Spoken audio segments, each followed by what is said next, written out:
Orang yang paling banyak ingat mati akan jadi orang yang paling baik. Sementara orang yang selalu alpa dan terlupa pada mati akan menyebabkan dia akan terus terbenam dalam kejahatan. Sebagai contoh, ada orang kita dia terlupa pada mati.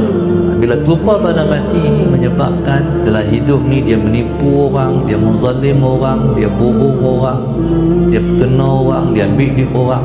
Sedangkan tahu ataupun tidak, itu ialah merupakan dosa besar yang tidak menyelamatkan dia di alam kubur esok.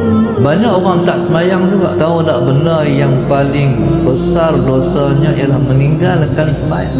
Kenapa dia tak semayang? Sebab dia terlupa sungguh-sungguh mati ini. Bila masuk kubur dia akan berjumpa dengan sisaan Allah yang sangat berat, tapi dia terlupa sungguh-sungguh mati, menyebabkan dia tak rasa apa pun tinggal semayang. Tapi bagi orang yang ingat mati, dia tak berani langgar sikit pun perintah Allah. Sebab dia tahu kalau aku jatuh kepada perkara yang Allah larang, mati aku esok sakit.